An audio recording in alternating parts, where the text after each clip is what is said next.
Hey everyone, welcome to this episode of Compassion and Courage Conversations in Healthcare. I'm your host, Marcus Engel. This is the podcast where I teach compassionate communication, provide perspective, and inspire resilience. And today I am really excited to bring to you one of the thought leaders, one of the rock stars of the entire patient experience movement and process. This is Rick Evans, who is the Senior Vice President and Chief Experience Officer of New York Presbyterian Hospital in New York. And Rick, welcome to the show. Thank you so much for taking the time to be with me today. Oh, thanks so much. It's an honor to be with you. Likewise. And Rick, I'm here in my home studio in Orlando. Where is here for you today? Where are you? So I'm talking to you from one of my offices at New York Presbyterian. This particular one is on the Upper East Side of Manhattan in our Weill Cornell Medical Center. Wonderful.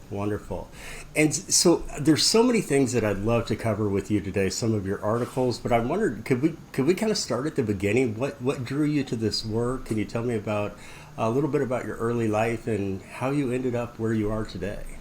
Sure. So it wasn't a straight line journey.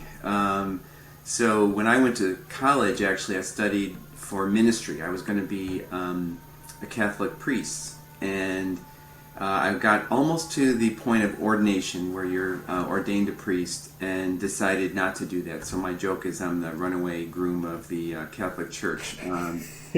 But I decided to take another path.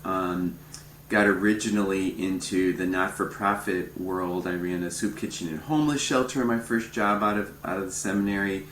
Ended up getting involved in drug abuse prevention. Kind of wanted to move upstream, if you will, from what I was seeing every day. Ended up running a national not-for-profit involved with drug prevention work around the country, and felt a little disconnected. I was doing a lot of traveling, but I didn't feel like I was connected to any community. And that's when I pivoted into healthcare. My mom was a nurse, so obviously I had gone to work with her when I was a child. She worked in a nursing home for a period of time, so I learned a lot about healthcare just watching my mom, and nurses are the heart of healthcare in so many ways. And some of my early mentors were healthcare leaders, so I got into healthcare. Patient experience was something I had almost immediately, and that was more than 20 years ago, and developed an expertise in it just because it was something I was passionate about. And then I've had amazing good fortune of working as a chief experience officer at both Mass General and New York Presbyterian. So for a guy who's got a theology degree, I'm the luckiest guy on earth. I have a job that exceeded my expectations. I love what I do, and if I can, I'd say that even though I'm not a priest, I'm doing God's work. Don't have a religious agenda per se, but I hope I'm making a difference in the world like we all want to do.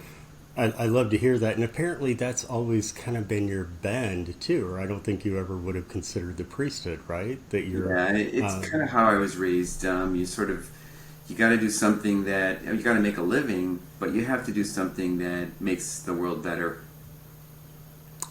Yeah, service of others, right? It's where it's not just serving others; it's also where we know that we can find our own increased happiness. Is in the Absolutely. Service of others. Even in these tough times we've lived through, what I do brings joy every day in some form, and that is the meaning, right? That's why I come to work every day. Yeah. So you mentioned that your mother was a nurse. Do you have other healthcare folks in your family that brought you towards this side of things? I don't think so. I think my mom was the one, but I did mention a lot of my earlier mentors. Like there was a gentleman, his name was Bill Pawanda, and he's no longer with us on earth, but he was a leader at a hospital in the community where I worked. An amazing guy, full of energy, enthusiasm, and he's the first person that sort of taught me, like, Rick, you could do this work. Like, you've got this ability. And it was people like that and in healthcare that made me not only believe, because I was thinking, geez, what's a guy with a theology degree going to do in a hospital other than maybe be a chaplain?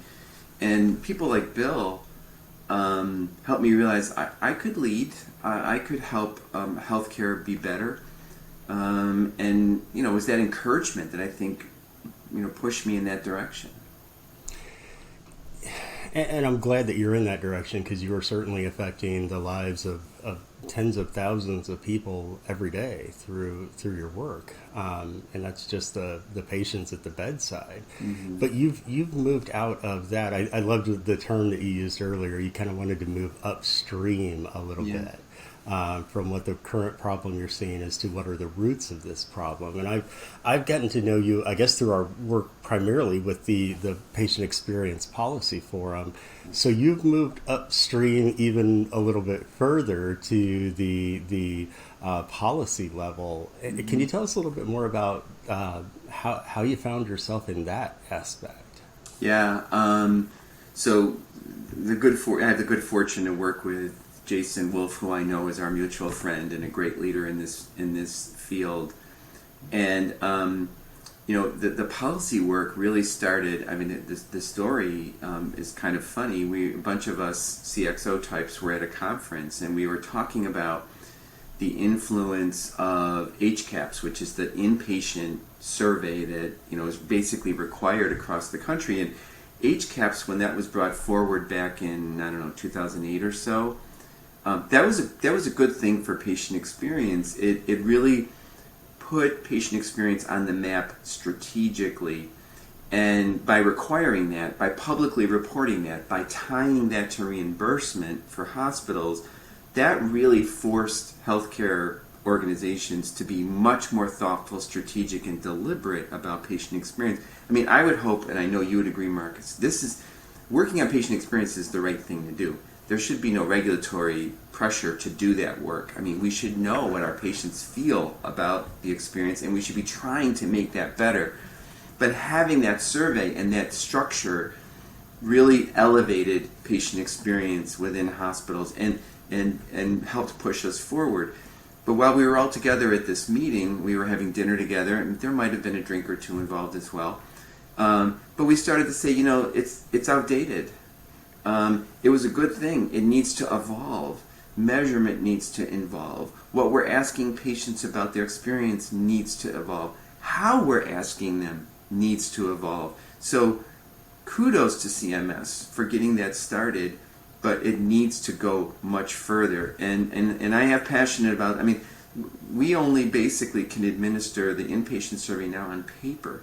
It's 2022. People don't complete paper surveys. Response rates are going down around the country. That means we're getting less patient voice with every passing month. We need more voice. We need more input. So we're pushing and partnering. I have to say, CMS isn't resisting. It's not like we're adversaries. We're trying to work together to advance that measurement agenda so that we have lots of ways we can hear from patients. We're asking the right questions, and we're able to do more with that feedback. So there is that policy element. If you want to change that structure, you got to work with Congress, you got to work with CMS, and you have to push for that to happen. And that's what we're doing. And I'm proud of the work we've done. I'm thrilled that CMS wants to partner with us. Got to go faster though. Yeah, things in healthcare on a macro level sometimes move at glacial speed in our country, right? Yes. Yeah. Well, I love what you're doing, and I love that you can give listeners that kind of idea, the big level, the macro level, the 36,000 foot level. But this is, again, all rooted in, as you said earlier, what we should be doing already. And I think one of the things that keeps us from doing what we should be doing is, of course, these days staffing, of course, right? In hospitals, everybody's concerned with staffing. We don't have enough people. We don't have enough resources. We don't have enough time, etc. But really, it comes down to the simple compassion that we hopefully can practice with one another. And I often ask guests to Tell me a story. And this is the same story that I give the same assignment to my pre-meds at Notre Dame every semester. It's their first reflective writing assignment. And that is to share a story about a time that someone was there for you or that you were there for someone else. So moving from the macro level work of government policy and everything back into the personal about compassion, does that spark any stories where someone has been there for you or vice versa? Yeah, absolutely does. And I guess I would say it brings me to, given where we are right now, what we lived through in the pandemic here. And I'll sort of talk about a story of mutual compassion. So, the spring of 2020 in New York was devastating. Devastating. Yeah. And a lot of us are trained, when you come into healthcare, you're oriented to being in a hospital, and we may have crises, and we may have things that happen, and you may be asked to do things that you're not trained to do because we all are going to have to pitch in. And then something like the pandemic happens, and it becomes very, very real. And I've had the unbelievable experience of being in a hospital that responded on 9/11 to what was going on in New York City. I happened to be at Mass General during the marathon bombing, and now the pandemic. So the lesson there is don't work wherever Rick is working. But I would like to work where Rick is working, actually. You think about those experiences, Right. and the pandemic was very, very different.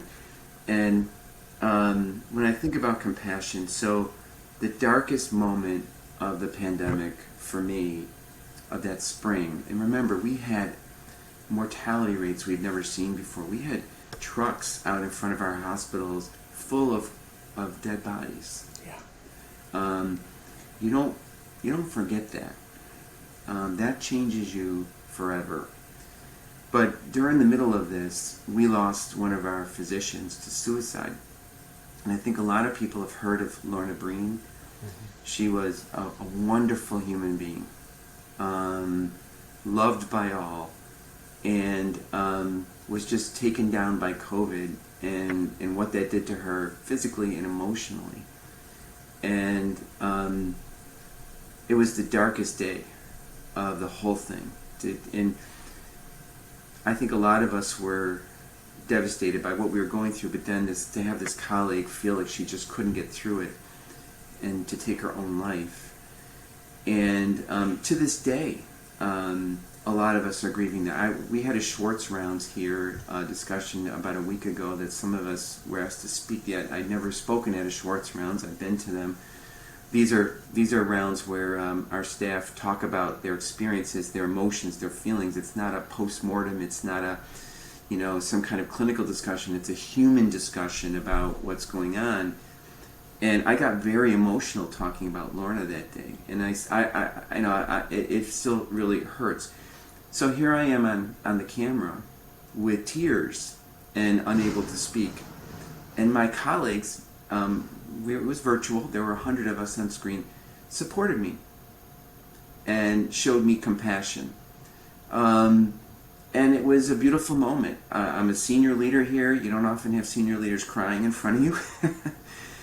But I felt safe showing my emotion because one of the things we learned, Marcus, I learned from Lorna in this experience is we as leaders have to be more transparent about what we're going through to make it okay for others. Healthcare is such a suck it up culture. One of the things I try to do in Lorna's memory is to be more transparent. If I'm tired, if I'm stressed, if I'm emotional, not to go, be crazy, but to be transparent and allow other people to feel like it's okay for them to come forward with their thoughts and emotions. So I don't know if that's exactly a compassion story, but I would say that what we've learned from it is, or at least what I've learned from the pandemic as a leader, we need to support one another. We need to make it okay for people to say, I'm not doing well. I need some help. I need some support. And be able then to back one another up to show compassion, to be at the shoulder of colleagues, so that we can all get through what we need to get through. I hope that makes sense. It very much does. Thank you for sharing that. And of course, we extend sympathy even a couple of years later to you and your colleagues for the loss of that doctor who we have to I guess understand that she was deeply affected by this, and she's kind of, I don't want to say a beacon of light or there's some kind of metaphor here that I'm struggling for, but her story has been highlighted so many times about physician suicide and physician well-being, caregiver well-being, nursing well-being, etc. I am sure that story resonates with many people who have lost someone to suicide. But also just to continue to highlight that docs are hurting, nurses are hurting, right? And what can we do to be supportive in our communities? What can we do? And you're the CXO of a very well respected and leader in this area. So what are you all doing on the ground day to day to help support those caregivers who are certainly hurting from the last couple of years of the pandemic? So the first thing I'll say, and we need to say this a lot, again, healthcare is kind of a suck it up culture in many ways. Just get through it, take a deep breath, keep going. But the recovery from the pandemic is going to take years. It's not a checkbox we can say, okay, we're done, let's move on. It's not going to work that way. It's taken us years to get to where we are today. It'll take us years to figure out what happened, what it means for all of us. So I'm constantly talking wherever I have a chance that we need to recover as individuals, as communities, as organizations, and we need to respect that recovery process and facilitate it. It's not going to be, okay, we're done, let's move on. It's going to take time, and we can't rush through it. You're either going to go through it, well, you can't rush. You got to respect it. You know what I'm saying? And in terms of the, I'm sorry. No, I was going to say, it's like grief, right? Yeah. It's like grief. You don't get over it, you get through it. And this is going to take us collectively getting through this global trauma that we all endured. Exactly. And think about what's happened all around that. I mean, while we were going through the height of the pandemic, George Floyd was murdered. We had protests all around us. There was the birth, I think, of something good, which is a real focus around healthcare equity. We call it health justice here. It's not just equity. There's an advocacy element to it. So a lot happened around us. But to answer your question, I'm sorry, I don't want to get too far off topic. We have a wide array of services here. We call it COPE NYP. And it's not just, your traditional employee assistance kind of program. It's an array of physical, emotional, psychological, and spiritual support elements that we have in our organization. The Schwartz rounds I mentioned are discussions that are often healing and facilitating recovery for people. But all of those resources are advertised throughout our organization in multiple ways on our internal infonet, we call it, where employees can go. We've all been trained in how to promote those resources. And so it's a wide array. Our hospital during the pandemic, we spent, and we're lucky we had the money, $250 million, $250 million on things to support our employees, whether that was scrubs so they didn't have to wear clothes and be afraid of what their clothes, housing, food, spiritual support, counseling, you name it. And we've kept a lot of that coping work in place so that we can continue to try to be there for our employees. We're even doing things with food for employees who may have food insecurity issues. During the pandemic, people lost jobs. They had partners who didn't have jobs. So we're just trying to be there in as many ways as we can so that our staff know we have their back, that we care about them, that they matter as much as our patients matter, right? Yeah. There's such an intertwining of the two. The success of the patient experience is going to rely on the success and the health of the caregiver experience. I love that those two things are so mingled together now. They should be. Yeah. I read a couple of your articles, and we'll put those in the show notes too. You described some of the things that I believe in your last year's article that you wrote for Becker's. You almost drew the illustration that what we're facing in hospital staffing and overall well-being of our staff, we can almost look at it kind of like long COVID. Yeah. Right? Can you flesh that illustration out a little bit more? Sure. So you look at what's happened in the pandemic, and it's really been an unfolding crisis that is not over. So you had the initial pandemic where we were just dealing with thousands of patients who are sick and dying.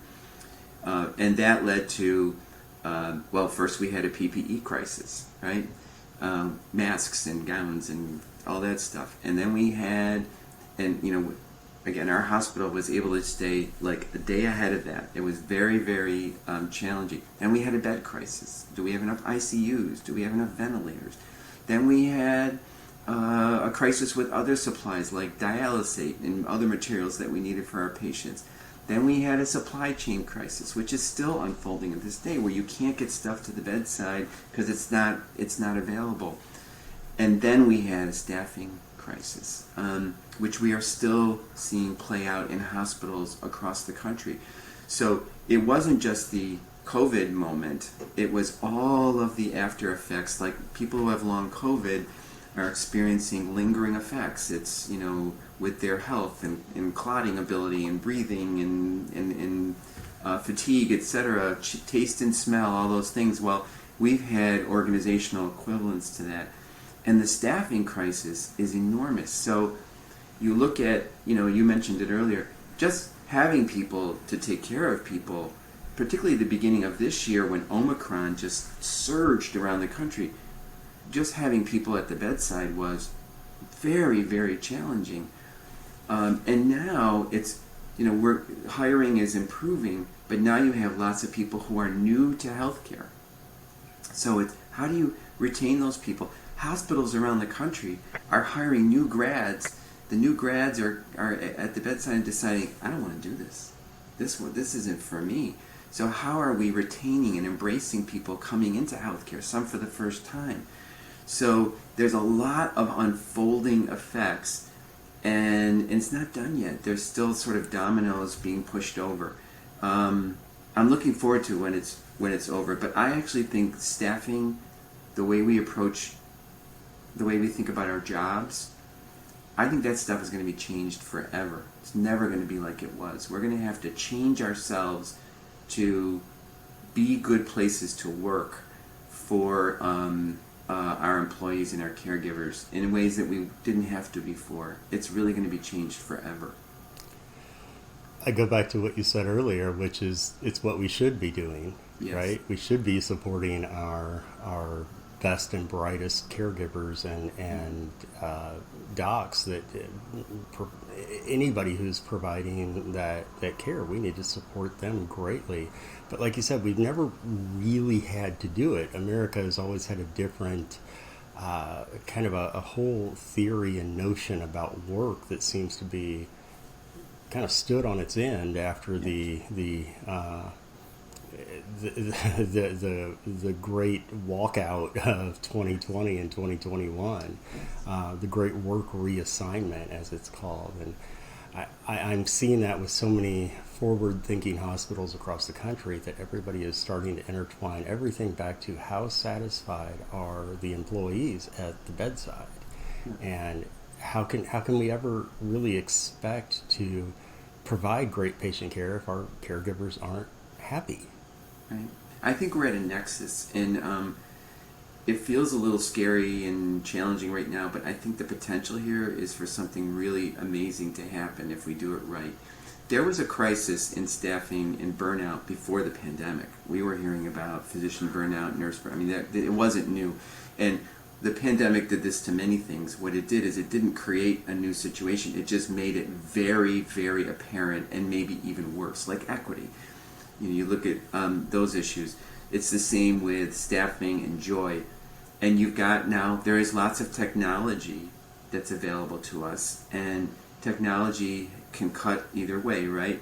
It can make your life harder, or if used correctly, it can free up our staff to connect with patients and find joy. So that's threading a needle. How do you find the right use of technology? Like a lot of doctors will tell you, when we went to EMRs, electronic medical records, the inbox function brought a lot of doctors to their knees. In other words, suddenly now I'm getting tons of emails. I'm getting emails that are, reports on lab results and all that, and I'm hearing from my patients. That sort of brought some of our physicians to their knees.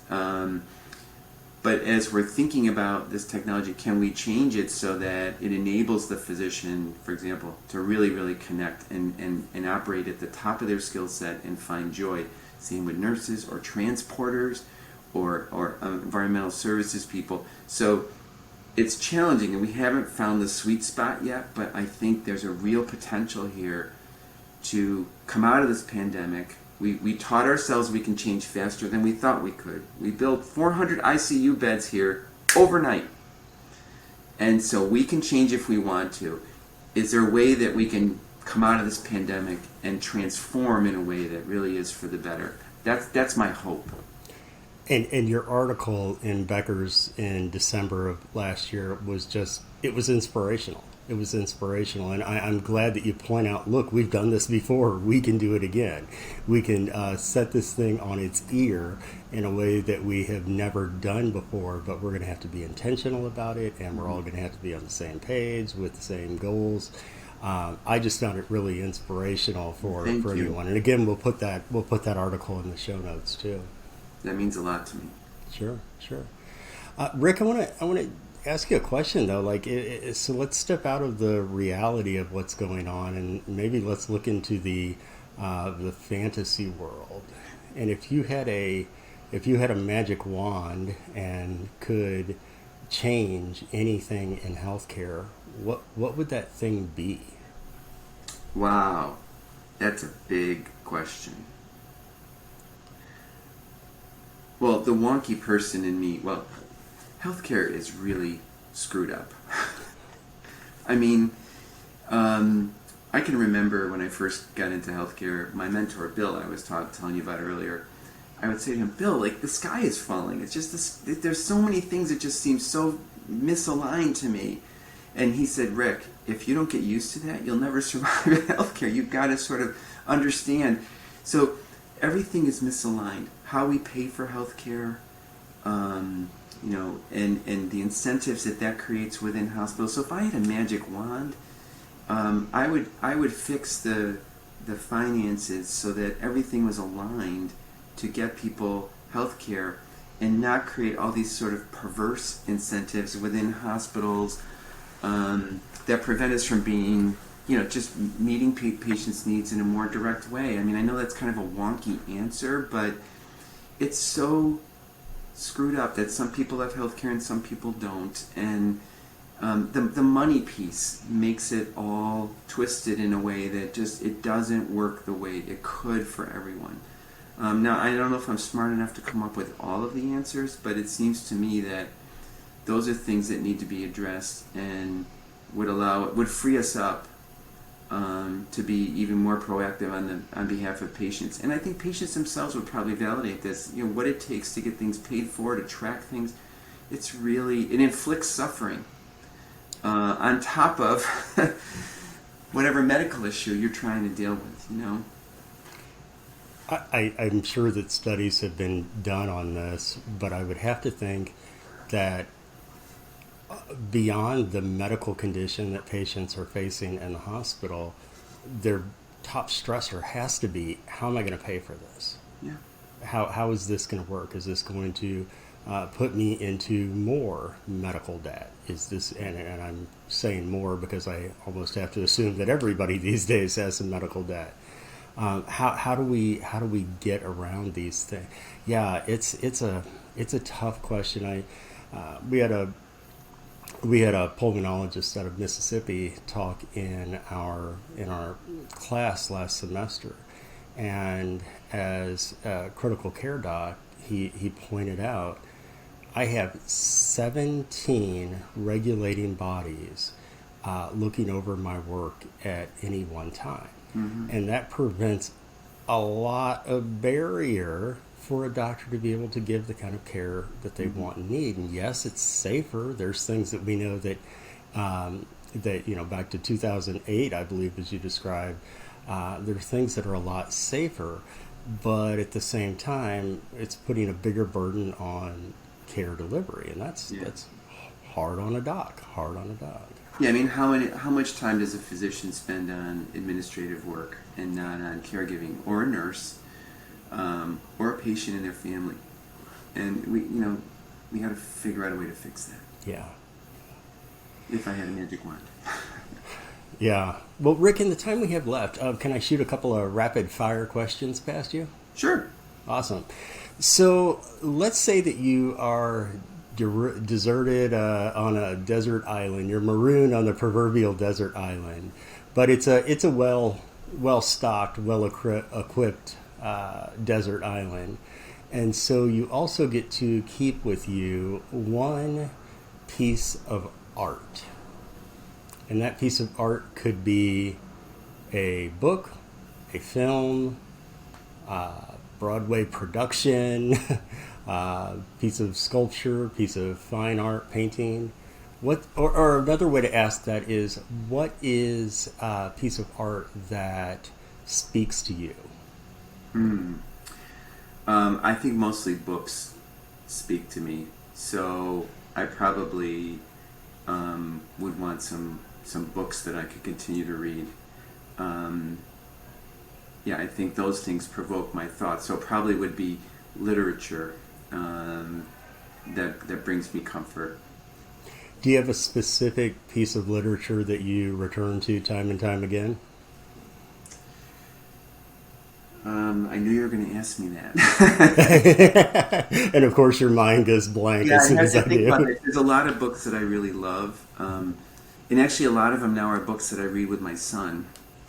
So I probably would pick I'm thinking we're reading, even right now, a book by Kwame Alexander. So it might be something like that I could read with... Can I be on the island with my family? Because Sure. then I'd want a book that I could read with my son Joshua. Okay, great. So next question for you then is, if you open up your wallet right now, or your PayPal account, or your crypto account, and you found that a $100 bill had magically appeared in your wallet or your PayPal account, what would you spend that $100 on that you have to spend it on yourself? Oh. I think I'd probably want to spend it on a meal with my partner, because we don't have enough time alone together. So I'd want to spend it with Jim so we could just have some time together. Excellent. Always investing in family. Good stuff. And so my last question for you is, if you had the world's largest billboard on the world's tallest mountain, what would the message that what would be your message to humanity? Let's find each other again and take care of each other. I'm very distressed by how at odds we appear to be in so many different realms. And, there is still our common humanity. So how could we understand one another and truly take care of one another? Getting back to the very essence of who we are as creatures on this earth, right? How do we take care of one another? Yeah. I'm afraid in some realms we've lost each other, and that worries me. Yeah, it is. It's a frightening time for society globally and nationally too. Mm-hmm.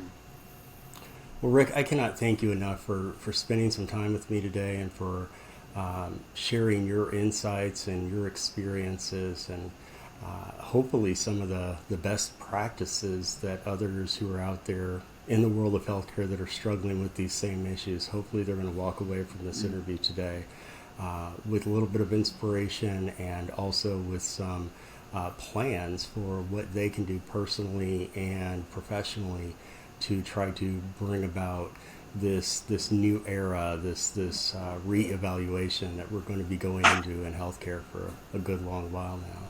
Rick, thank you so much. And I hope I can thank you, Marcus, not just on my own behalf, but on behalf of so many of us in this patient experience field. You have incredible influence, and you're doing such great work in so many different ways. And I want to thank you, and I know many of my colleagues would say exactly the same to you. So thank you.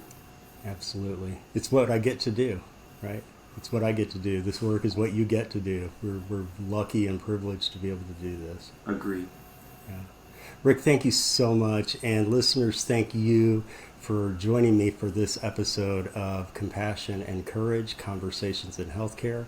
This is the podcast where I teach compassionate communication, inspire resilience, and provide perspective. Thank you to everyone who continues to do all of those social media interaction things. Thank you for subscribing and sharing and commenting. We really, really appreciate all the feedback. And we will see you next time on the next episode of Compassion and Courage.